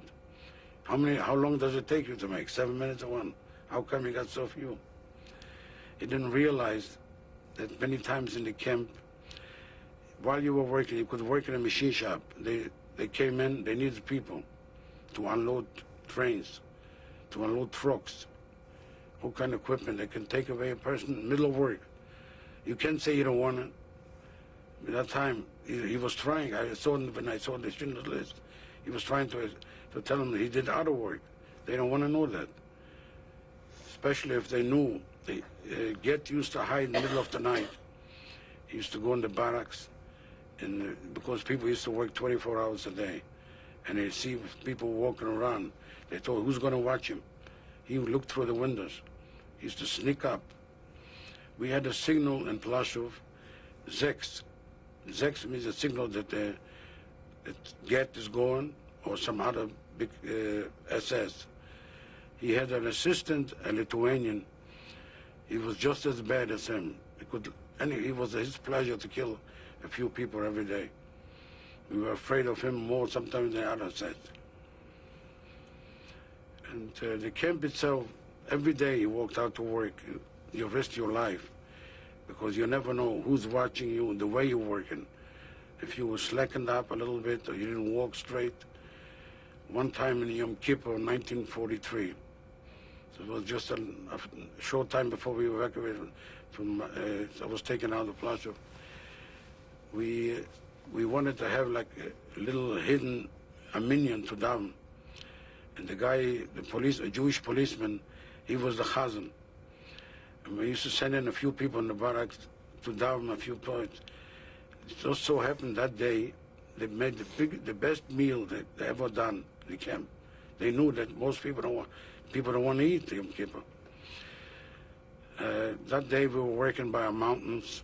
We were taking out some gravel from the mountain. A whole section collapsed and it fell over my right foot. And this was just before that we had to march home midday to get our portion of meal, to go to the kitchen. And everybody who was marching by, they looked at him They wanted to see whether he's weak, frail. And in that time, with force, I could hardly walk. I didn't want to show, and I marched through the gate. In other words, that I'm all right. You shouldn't show that you're limping, or it was just happening in Yom Kippur, 1943. We came home. Of course, nobody went to the kitchen to eat for my group. We came home at night. We found out that he made a big selection that day again. Whoever was frail. Some people didn't eat that day. They were hungry from before. He took out a whole group of people. He took them to the mountain. There's a special mountain like a cemetery, and they shot him. It so happened that that night, as soon as I wanted to relax, lie down, and I was tired, we wanted to eat a piece of bread, they surrounded the whole barrack. We had to go and help them out to take away these people. This was Yom Kippur, 1943. Many times I had also in the camp, I was working under an engineer. His name was Greenberg. He was going, they were called him in to make for the SS, remodel a building. It was right by the entrance of the house. They wanted to make new floors, parquet floors. It was old-fashioned floor. So the engineers said to the capo. The capo was the leader of the group.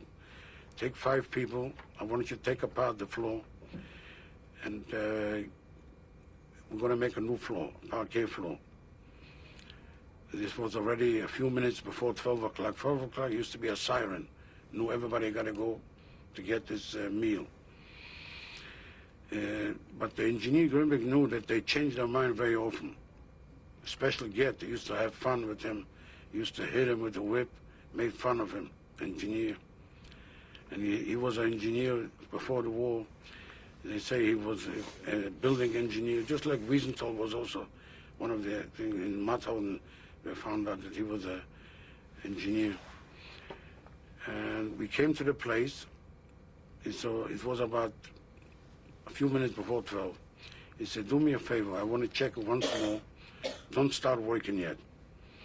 It was 5 minutes to, maybe 5 to 12.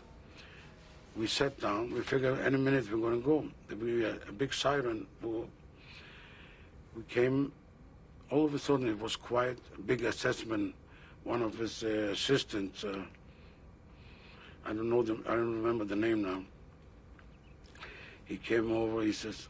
Then we saw this. Everybody jumped up. He says, "Achtung!" You know, we have to say attention when you saw an assessment. Everybody started talking at the same time. I saw that he was not going to find out from us, and so I went over to him and I presented myself. I Obersturmführer, whatever it was. With the engineer Grimbeck, he told us we should wait over till lunch. Maybe we'll have new changes. He said, but why did you sleep? I told him, we didn't sleep. We're just waiting for the orders. The engineer told us to wait till afternoon. He kicked me with his boot. I was then near a window. I almost held back. I almost fell down the window. He said, all of you 5, you wait here. You're going to get 50 on your back. And I'm going to call one of the guards. We were waiting to get beaten. This was the punishment at that time, corporal punishment. One sometimes used to get 25, sometimes. We waited 5 minutes. Nobody came up. I said to my friends, I'm going. It's the only chance we can get a meal. He said, but they told you to wait. I said, wait. I'm taking my chances. We marched out. They never came back. He made fun. I mean, he scared us not to go. Nothing happened that time. But I had many encounters at work when the work didn't come out. In the Schindler's List, he showed you a story about a woman engineer. She built the SS Baracken. She told, I remember, I worked in that project. She told him, this ground will not hold these barracks. It's an edge, and it was a very soft marsh ground. No matter how much you're going to enforce it, by a big storm, everything is going to be washed out. The one time was a big storm, and we worked day and night. We used to get extra bread. she came and the whole thing collapsed. She was executed right away. We were afraid that people are going to work on this place. And the Schindler's List has a story about that, about the establishment. I worked in that place. We were all afraid we were going to be blamed. I was at that time very young. I used to work on the roofs, put the tiles. We used to establish, make one by one wooden places, and we hooked up right away the tile. Then we should be able, they used to throw us up the tile. I was standing over there, actually leaning on it. Grab the tile, put it in, that's how, and then we made new lines. We worked day and night.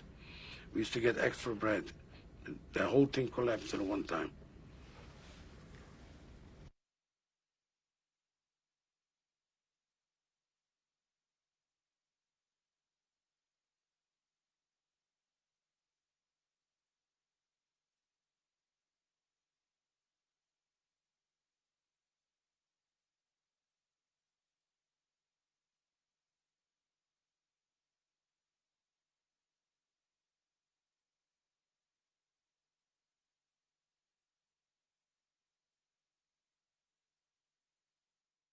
Of the interview with Sam Lipman. You were telling me about when you were in the camp of Prokochim. Yeah, we were going to work in Yom Kippur. I had a way, we were very close to the ghetto. And I went out the line, I slipped away, and I went into the ghetto. It wasn't hard to get in, but in the ghetto, you had to have a special card. They call it the Ken card. That means you belong to the ghetto. Otherwise, you're not allowed to stay in the ghetto. Each person, the men, women, and the young people, everybody had to have a card for a permit to live in the ghetto, because everything was rationed. Everybody had so many food to get. You had to be registered in the ghetto. While I was walking in the street, I wanted to go to visit some people that I knew from Krakow before the war. A policeman stopped me. He says, "Let me see your Ken card." I said, I started made believe I left it home. He said, "Let me see your Ken card." I couldn't deny. He took me to the police station, and I told him, "I'm not far from here, Pokochim. I just came for Yom Kippur. I'll go back in the camp right after Yom Kippur." He put me in a prison over there. When he didn't look, I tried to jump over. They had like a wire, like a barbed wire. I run in the barbed wire. I got caught. My pants got caught in the wire. And he grabbed me down. He says, "Once more, if I see you, you get a good beating." He says, "You don't go." And he kept me inside. We had a lot of other people we caught in the ghetto. I happen to know the son of the commandant of the Jewish police that time. His name was Shapiro. I said to him, "Yossi, how about helping me out? I came only for a day." He said to me, "Shmulik, I cannot help you. I'll give you a bread. I cannot." I said, "Only for today." He said, "No." He brought me a bread, and they rounded up a lot of people by truck, and they sent us to a place not far from Krakow. It was a place that the German army was stationed over there. We had to load trucks for them, all kind of provisions for the army. May I just ask, when you were in the ghetto, what were conditions like? What did you see? The ghetto, some people whoever had a job, they had like shops in the ghetto that they work for the German government. They had, some people made the uniform, some people made any kind of thing, shops for whatever the Germans had contracts with them. So, the same thing was in Plaszow later when they established. Everybody had his own work.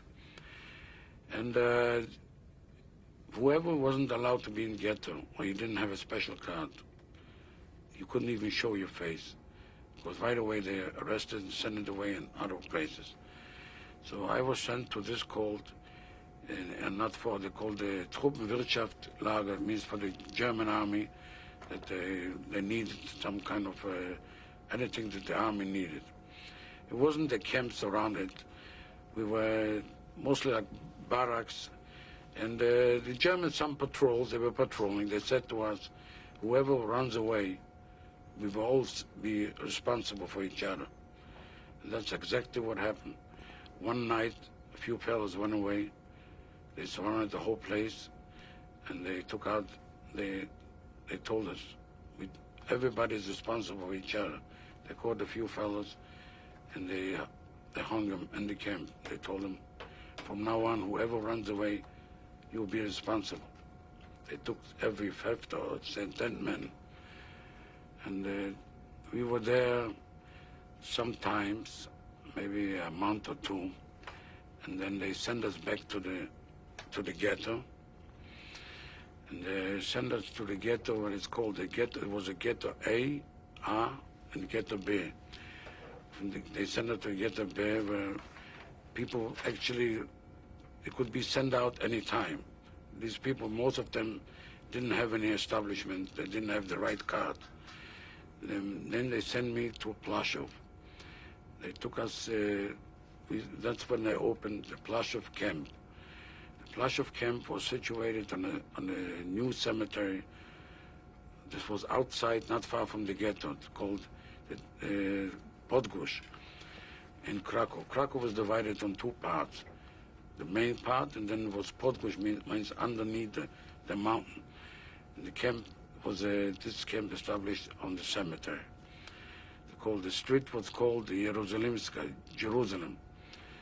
And they used to bring us from the ghetto in the beginning. There weren't any enough guards to watch us. We used to bring us back. We came into work to the Plaszow. We took apart the camp. We started building barracks for people that they're going to establish the camp. And the fellow that was in charge of the Ulat camp, Miller, he was in charge of this camp too. Little by little, they made barbed wire and made barracks, so we didn't have to go out back to the ghetto. And we used to work in the camp, prepare the camp for other people. One time before the new commandant came over, Get. He was a very tall fellow. I was going with my wheelbarrow with the tools. He caught me between the barracks. He said, "Why are you running?" I told him the foreman told me to give back the tools because it's getting dark. They didn't have enough observation points to watch us. We went, he said, why did you run? He says to me in German, "Warum bist du gelaufen?" I said, "I wasn't running. The foreman told me to bring back the tools fast." He had a pistol right next to me. It was like a small, like a silver pistol, right to my head. He said, you were lucky. Hast du Glück gehabt? He says to me in German, "Run away." The next day, we saw in the camp, he was dressed in a uniform. This was Get. He was very famous in the Schindler's List that Mr. Spielberg made. He was the commandant of the camp. He took over the camp. The Plaszow became independent. Miller wasn't in charge anymore of the camp. It was a separate camp. And that's how Plaszow established. And my work was mostly, they call it Barackenbau. We build the barracks. We build the highways in the camp. We started establishing the camp was to come in for trucks, like actually highways through the cemetery. And we worked every day, different construction. We used to unload trucks that came in. People, little by little, they started make shops, made tailor shops, metal shops, anything they needed for the industry. They started establishing it in Plaszow. But my work, we worked continuously on the general work in the camp. Wherever we had to make a new highway, or we had to build new barracks, take apart, move the barracks to a different place. We were always ready to call it the Barackenbau, the builders of the barracks. And I worked in that camp till in November 1943. They took us from the camp, middle of work. They surrounded us, and they took us to another place, to the railroad. And I couldn't even go back to my barrack. I still had a little valise from home. I had my clothes. I used to change my clothes after work. I had a bread inside all the time. Whatever I could establish to have something ready, because many times you didn't have enough bread. So I couldn't go back to the barrack. We sent us to a transport, and a lot of trains. It was a big train. We stopped on certain places. My transport was going to Pionki, near Radom. Some other places were going Częstochow, Skarżysk. Everybody, this was factories for powder for the guns. They established powders for the explosives powders. And I worked over there. And we came around November to 43. And we worked till about 1944, middle of 1944. In the summertime, the Russians they were made an invasion. They came in too close to Poland. They liberated the one camp, it's called Majdanek, near Lublin. And they surrounded the camp. We said we're going to be ready to evacuate us from this camp. They thought the Russians are going to come in soon. They sent us on trains to Birkenau. Took us it was the middle of the summer, 1944. Took about 3-4 days. And it was very hot in the train. We didn't have any food. We came to Birkenau. It was about, I think it was about maybe in August 1944. They stripped all the clothes. Until then, we still had the clothes from home. They took away all the clothes. They sent us to the showers. And but the coming to Auschwitz was the minute they opened up the trains with the dogs, with the SS. Well, you felt like you came into hell. You had to walk through the gate. It was written up to now. They have the gate. Arbeit macht frei. Work makes you free. We saw that the way the people in the camp, they looked at us and said, now you came to the camp in 1944. I met a cousin of mine. He recognized me right away. They opened the trains. They let us out. They marched us in. They told us in the camp that you came. They showed us the crematorium. We didn't know up to that. We had rumors that they have crematoriums and actually burn people. We didn't know till that time. And they took us to the shower. We didn't know when the showers were there. They were heard stories. They go in the shower, you don't know. But they opened the showers or the gas. It so happened that our group was lucky. They took us to the showers and they put us on special uniforms. We called it with the stripes. It looked like pajamas. Everybody was stripped to the old clothes. Even somebody had some money or jewelry. Everything had to be. You couldn't take nothing with you. And we came out. They sent us to a special place. I think it was Barak 32. I'm not sure. There were gypsies and other people from that time they held in these places. It was a horrible way. At night, we didn't know. We couldn't sleep a wink. It was crowded. We were scared. Every minute somebody came in with all kind of lineups. They wanted to know how many people exactly. In the morning, we were lined up, and they knew that we came from a camp, that we worked, we had ideas about ammunition, about powder. We had a name that we are good mechanics. They lined us up, asked everybody, what are you? I said, I'm a machinist. And I think it was Mengele. I couldn't recognize him. We didn't know that time, Mengele. But he kept on saying, you go on this line.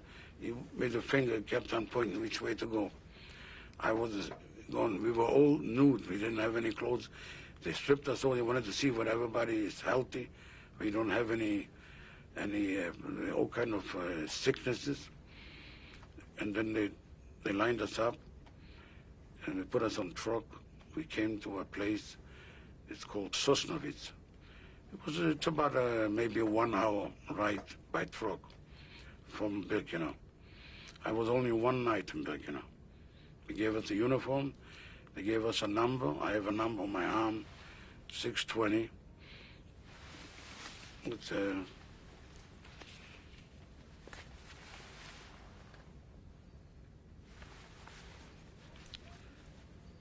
and in the place we went to work, ammunition factory, made like shells for artillery, and I worked in the machines. I used to sharpen knives for the machines that made the thread inside the artillery shells.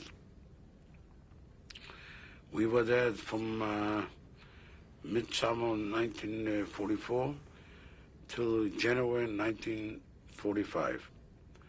We used to work in shifts, 3 shifts a day. We used to work many miles. We used to walk to work. We used to, 1944, this was end of 44, we started hearing that we used to be bombed sometimes on the factories, middle of work. We had to stop working and go in special shelters. Then the Germans didn't like that, too much disruption work. They used to keep us by the machine even with bombing. Americans came and were bombing the place near where were not the factories. And in January 18, 1945, I went that time, I worked the shift from 2 to 10. They came in the factory, they lined us up, and they said, they stopped the work. And the civilians at the time, we were working with Polish civilians. They told us that some camps not far from us were already liberated. The Russians are there already. We tried to hide ourselves between the machines. Maybe we wouldn't have to go back. They came over and they said, whoever was going to hide or find them, they're going to be shot right away. So everybody lined up, went back to the camp. I couldn't go back to my barrack where I had some other clothes also with me. Maybe I had a piece of bread left over. They lined us up outside. Whoever was in the camp that day didn't work the different shift. They could go in the storage and get warm clothes from the inside, like sweaters, better shoes. They didn't want to leave the storages for the Russians. Unfortunately, I couldn't go back. I couldn't get any other clothes. I was marched out the way we were, just with the uniforms that we had, the striped uniforms. We marched out from the camp around midnight, January 18. We marched through Polish towns to Katowice, and it was very cold. The blizzard, we couldn't even see where we were going. Every time they wanted to stop over, let us in. One time we stopped over in one movie house in a city called Katowice, by the border. We were in the movie. In the morning, they wanted to give us some hot meal or something, and they surrounded us. They said the Russians are coming. They couldn't even get the hot meal. We were marching like this till Czechoslovakia. We came to Czechoslovakia. They took us on a train, and took about a few days. We got to Austria, Mauthausen, on the railroad. On the way, my shoes fell apart. We couldn't even make rags. Anybody who bent down, tried to fix up his rag, was shot right away. They didn't want nobody in. Until my feet, the toes got blue. They were all frostbitten. We were sitting in the train without circulation, very crowded, no food. We came to camp. We couldn't. The camp is situated on a mountain, Mauthausen. It was hard to go up. I was hardly going up to the mountain to the camp. We came to the camp. They sent us again in the shower. I was sure that with the way my toes were all frostbitten, that they had that time crematoria in Mataranto. But they took me to a place. Two people were carrying me, and they had these special like they take care of sick people, and they carried me down to a place in the barracks that were like a hospital, so-called hospital. As soon as I came to the hospital, thousands of people came from all over, from Germany, from Poland. It was everybody was evacuated in that camp. Everybody had the same problem: frostbite in the hand, the feet. I met some doctor he said he's from Krakow. And coincidentally, I remember this doctor. He was a surgeon. His name was Dr. Schenker. He was in the 70s at that time. He looked out, he checked my feet. He said, I have to take off the toes. I said, whatever you have to do. I was weak. We didn't eat at that time. We were exhausted. He cut off my toes from the right foot, part from the left. And it was some other doctors together, also from Krakow. It happens to be that this barrack, the people that helped out, male noises, they were mostly from Krakow. Because I'm from Krakow, so they looked at me a little more with sympathy, and that was an assistant doctor, Dr. Rumstein. He took me in, and the barrack, it was separated in the A and B. The A was people that were supposed to be cured and sent away to work. He put me into the barrack over there, and he put me in the middle. They had like 3 stories bed, the bottom, middle. He put me in the middle, and they had the people were complaining. We had 3 people in the bed. They were complaining at the bottom that the blood was running because I had no bandages. So they had to take me into the other room, B, that the people were mostly they were exhausted already, almost to die. And I was put in the place that they used to make the surgery, and they put me in the bottom. In other words, the blood shouldn't run on other people. Thanks to these 2 doctors and some of the help out there in the camp, in the barrack, because I'm from Krakow, they helped me out a little bit. They brought some old rags to bandage around. And when they gave out food, a little soup, a little water, they used to bring me over to help out. I couldn't get off the bed. I had to do everything human being has to do, had to be in the bed. It was very hard. I was there from February till the conditions were very bad, till May 1945, till the Americans came in. A few weeks before liberation, there came a commission from Red Cross from Sweden. Later we found out maybe Dr. Bernadette was there, and they took everybody from the barracks, although I couldn't walk. They took me out. They cleaned up the barracks because the sanitary condition was very bad. The filth, and there was, people were laying sick. We were 6 people in the bed, 3 from one way, 3 the other way, facing each other. Everybody had a different sickness. One had the feet, one in the hand, and we had no bandages, no beds, no covers. We were laying nude, and this was winter time. And they took us out that day when the they were supposed to come, the Red Cross. They took us outside. It was still cold.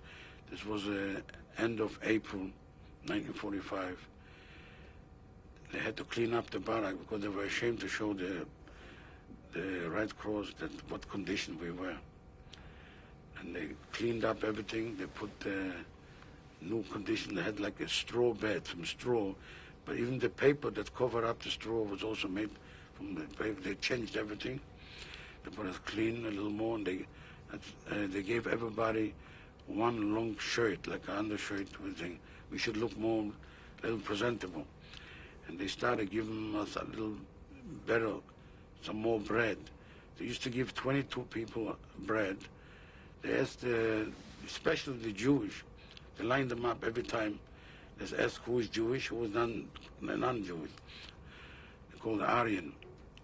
The Jews used to get 22 people of bread, sliced from 21 slices, and the non-Jews used to get about maybe 3 people of bread, 6 people. And so the Red Cross that time asked, what's the difference? They're all prisoners. They told that they brag about that they treated the Jews inferior. So then they said, what they gave us, started giving us better. They gave us 3 people bread, 3 persons of bread. We used to line up the Jews separate, the non-Jews separate. They used to get the packages too from America. Each person got from the Blue Cross a package, but they never give it to us. They used to give us a little plate, a little bit of everything, but the rest package was confiscated by the SS. Some other nationalities had French, they had the Italians.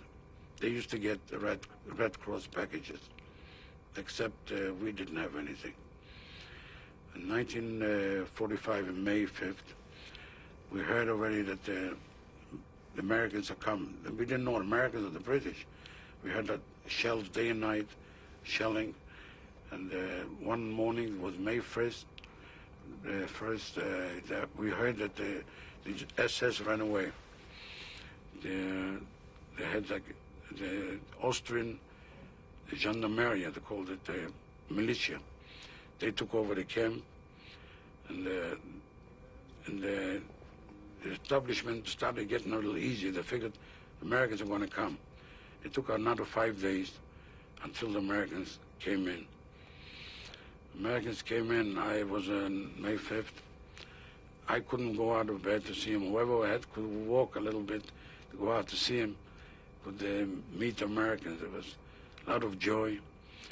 I was in bed, and the Americans came in. They visited us. Some of them spoke Yiddish. Some of them spoke to us a little German and also different languages. And we started talking to the Americans and to the soldiers, to the head doctors. They separated us, and they took us in the barracks where the SS used to live. They gave everybody a separate bed with nice sheets, and they took some civilian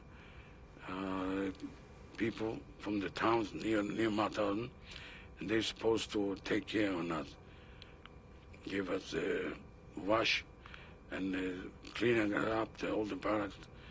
And we were almost together with American GIs. They started giving, we had the regular bandages. They started taking blood samples. We were so skinny we couldn't even take the blood. So they used to take the blood samples, and one of the pictures they took us to see whether some people were suffering from TB. And they started treatment. We couldn't, people that were healthy that time, more or less healthy, they ran right away to the storages that the Germans had, sardines, conserve. These people got sick right away because they weren't used to food. A lot of people had diarrhea and dysentery. They couldn't take the food. Maybe I was lucky because I couldn't get off the bed. I couldn't run. I waited until whatever they gave me. They started giving us IV intravenous, and started giving us, because they saw what happened. If they give them too fast the food, the people couldn't take it, they got sick. Little by little they gave us vitamins, and they give us several times a day little cereals until we established. The treatments changed a lot. Americans came in. We started getting rations, all kind of cars, like they have the packages for the GIs. Little by little we started eating a little normal. We established ourselves.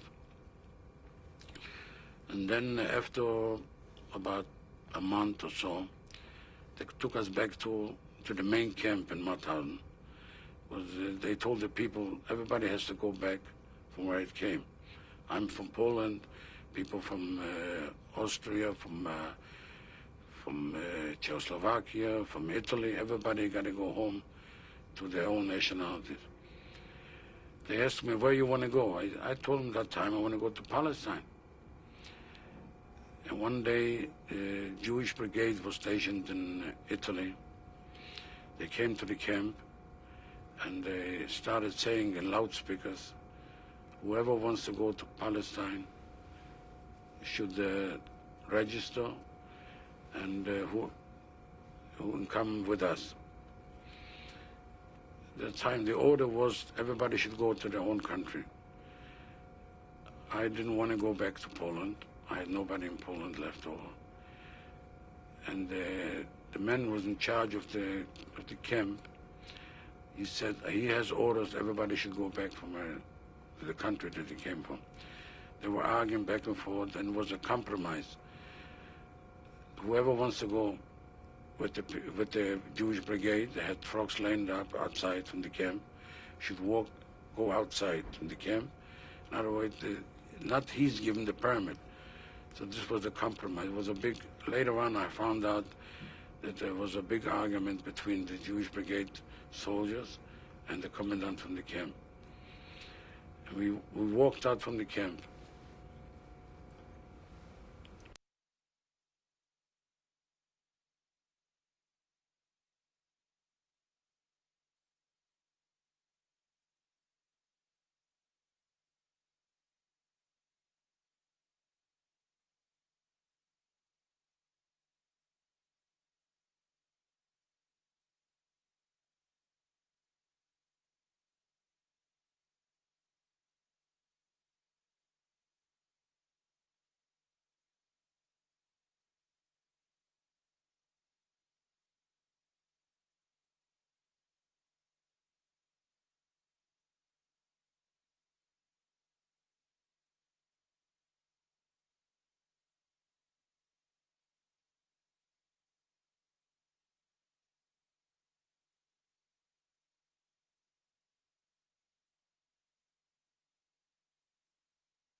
What is this document now?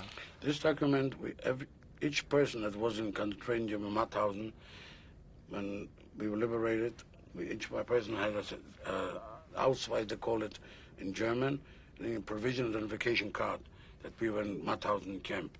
How long we were in camp. This is the fingerprint. This is my signature. This is the commandant name. This was, in other words, wherever we went, if we showed this was identification we were in concentration camp. This was given to you by the Americans? The Americans, yes. The commandant. Everybody had to have one like this. And in what situations did you use this card? Well, if we came to another country, we didn't have any documents. Everything was taken away from us. That showed us that we were in camp. This thing was a fingerprint. We didn't have pictures at that time. This was a fingerprint that actually this belongs to us.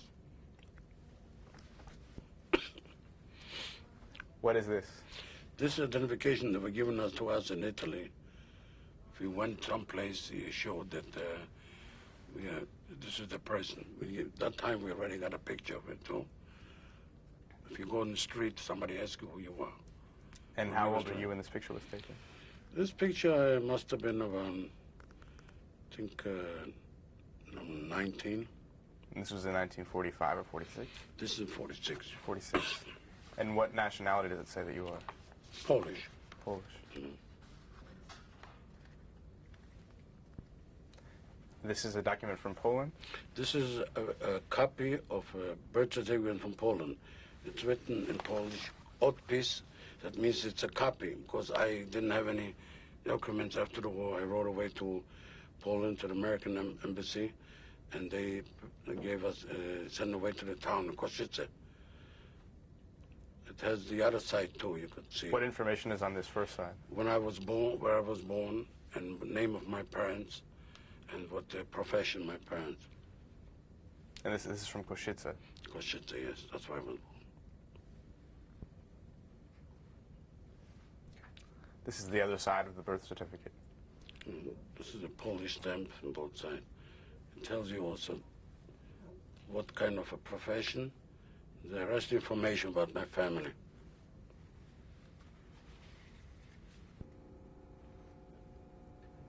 What's this? This is because we didn't have any passport, they gave us It's called the International Red Cross identification. This is my picture. There's a fingerprint next to me. And on the other side, I have a visa. This is written my name when I was born, Košice, name of my father, my mother's name, Reisler, Weisbrot. Polonaise means in Polish, it's French. And this was the identification to go to the consulate to get the visa. On the other side, we have the visa. In what year did you get this document? This was in 1947. We have the date on the other side.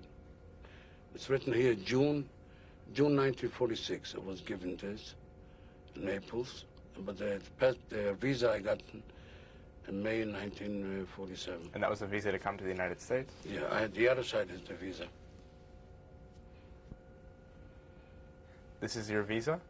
This is my visa. Was given in April 18, 1947 in Naples, American Embassy. The second one is written the day that I arrived, admitted, May 22nd, 1947. And that was to New York? To New York, by ship.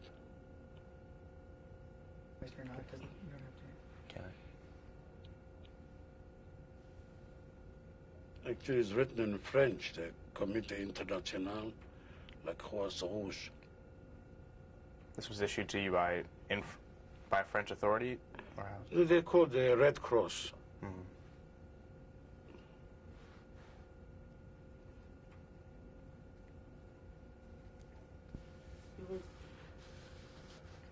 Who is in this picture? My mother is to my left is my mother, and there's her girlfriend. This was done almost 70 years ago in Košice. So your mother is on the left? On my left. And what was her name again? Reisler, Weisbrot.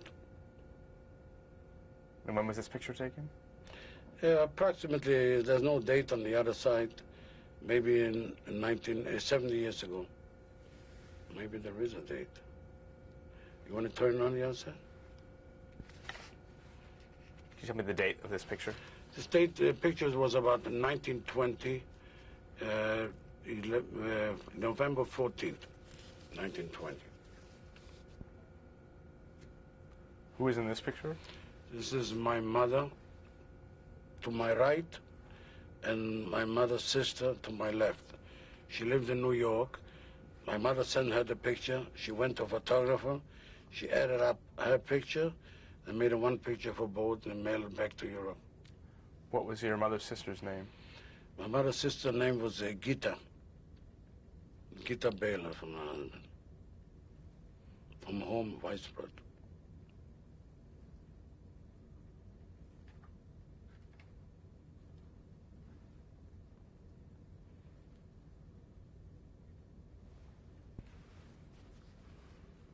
This is your wedding picture? It's my wedding picture in Israel. It was November the 30th, 1955, in Israel. The town named Kiryat Bialik.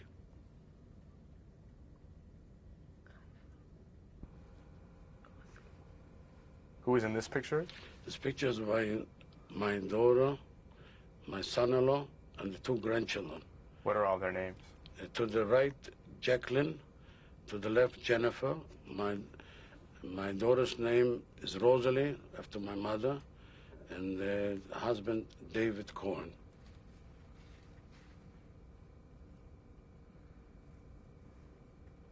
What is the year, you know? Oh, he was Okay. born, Who is this? this is my son. He was born in 1962 in Bronx, New York. And what's his name? In Hebrew, it's Asher Mordechai. In English, we call him Ashley.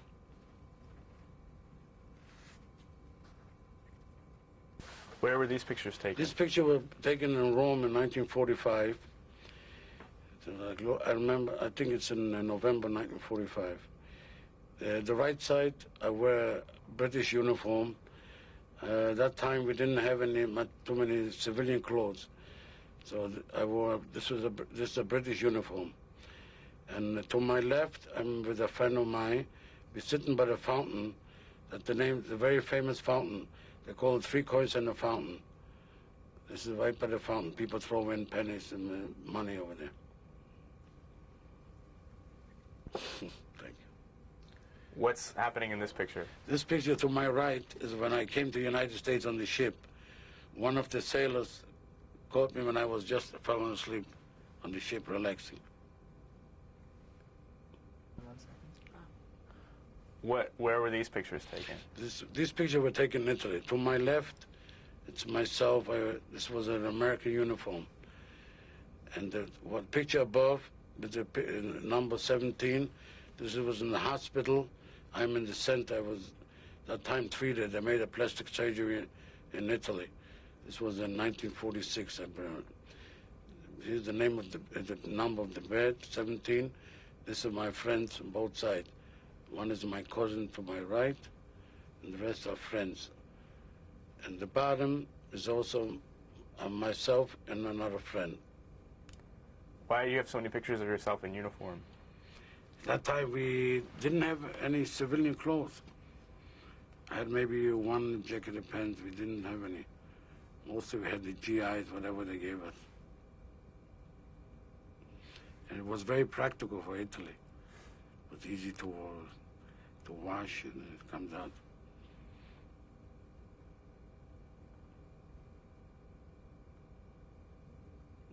This was done in Santa Maria de Bani, the single picture.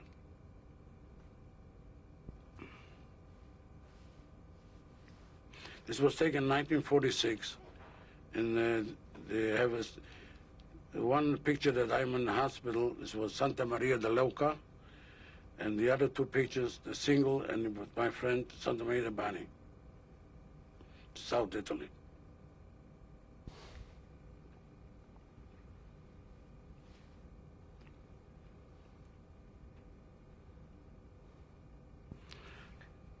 The picture to my left is when they made a going away party before we left to the United States, and not before. This was taken in Bari, South Italy.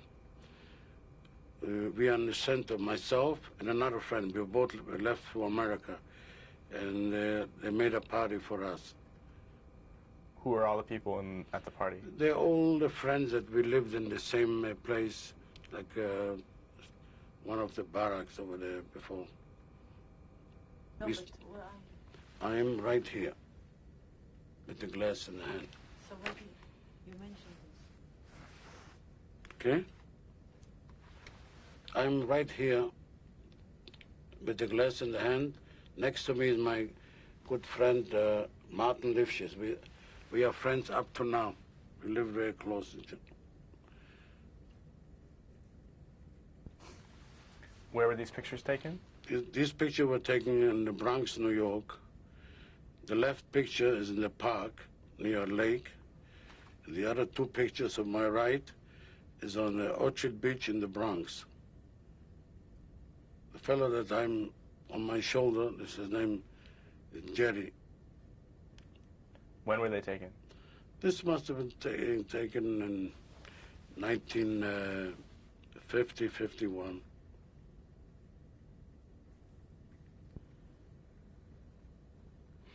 This picture to my left was taken in the Bronx. It's called Crotona Park. We were next to a lake. And the other 2 pictures to my right is taken on Orchard Beach, also in the Bronx. The one I carry above me is my friend Jerry.